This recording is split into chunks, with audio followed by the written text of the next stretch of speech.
So today I'm going to talk to you about 3 very quick, easy and pretty healthy weeknight dinners that I like to make. I like to keep things pretty simple at my house. First up is my cauliflower chicken dish. I like making this because it's very low carb. I'm going to use the cauliflower as a carb substitute. It's very popular right now to have riced cauliflower. You can make it at home, just pop it in the food processor and process it until it's down to a kind of ricey like texture. Once that's done, I pop that to the side. I'm just cutting up some celery. I do like to try and add vegetables into things where my kids aren't necessarily going to notice, because it's not always, it's a bit of a battle to get the kids to eat stuff. So if I can shove a bit of celery in, sometimes I'd put mushrooms in if I had them. I would do that and just chop it up quite fine. Then there was the onion, and then of course garlic. I absolutely love garlic. Yum. I'm slicing up the chicken breast here. You can use thigh, and in fact I actually kind of prefer thigh because for me it has a bit more flavour and stays a bit more juicy. The chicken I had was a little bit big. I'm just going to add a bit of garlic salt to the chicken while I wait for the oil to heat up, and then I'm going to pop the chicken in and get started with cooking that. The chicken takes the longest, so I like to get that out of the way first. I'm adding a little bit of dried parsley. That was actually kind of a mistake. It wasn't that tasty. I think I put too much in, to be honest. Once the chicken's done, you want to take it out. Sorry about my camera here, it keeps losing its focus. I think it's because my hand keeps getting in the way, so it's not sure what to focus on. But anyway, we've just added back in the veg. That's the celery, the onion and garlic, and we're going to cook that until it softens. Once that's done, we're going to take that out and we're going to cook the cauliflower.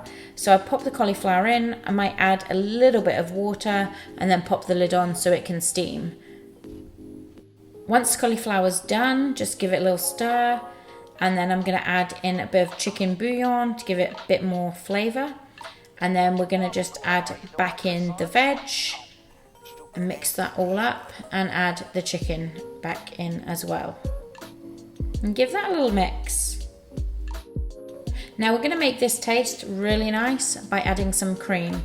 If you do keto, you'll know that you're allowed to have cream. So this is a nice way to make it have a really nice rich flavour, and it really doesn't feel like you're missing out. I've just added half a cup of heavy cream. You can add less, or you don't even have to add it at all. It will still taste good.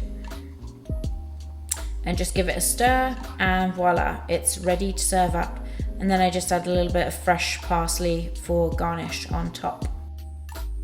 Yum! This is really yummy. We love Japanese food in our household. We do eat a lot of Japanese food, and hot pot Japanese nabe is one of my favorites.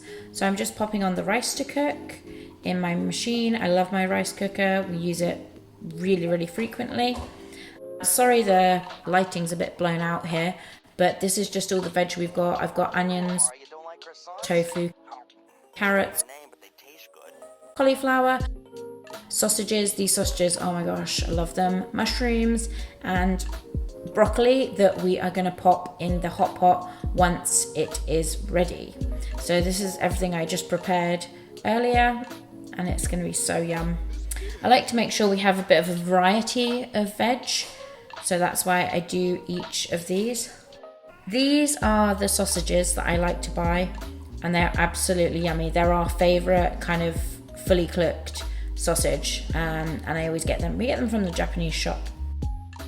Next up is the soup base that we're going to add, that we're going to cook everything in.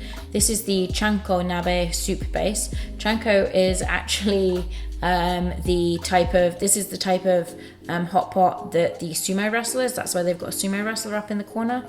It's the sumo wrestler stock that they use. Just on the back, this is some ingredients that you can use. I didn't have chicken, I didn't have Chinese cabbage, I didn't have scallions, but I obviously substituted them with different things. And actually it's much more of a Western style today, because I didn't have all the usual ingredients, so I just used what I had to hand. So you really don't have to have anything special, just ordinary veg will do. I also added these meatballs. These are pork meatballs. These actually have scallion in, and then a little bit of mirin, which is the rice wine.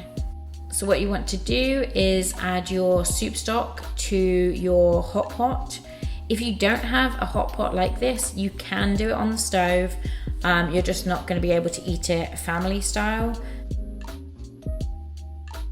And then turning it on, and you want that to bubble, start boiling away. Once it's boiled, you can add your veggies and then just let them sit and stew. I've added all the kind of harder veg here, and I'm just adding the broccoli because that will cook a lot quicker. Sorry about that, it's obviously a little bit steamy for my camera. So we're just going to wait a few minutes for all that lovely vegetable goodness to cook. I'm just going to add my meatballs in now, and they'll just cook in the broth. It's a tasty burger.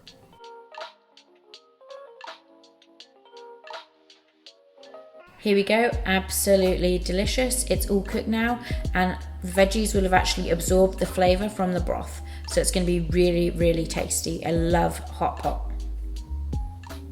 And here is the finished product. So we just have it with a little bit of rice, and then just in our bowl.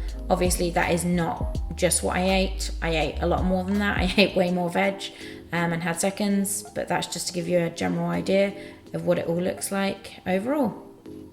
The bulgogi pork I kind of made on a whim earlier this evening. It was really, really quick and easy to make.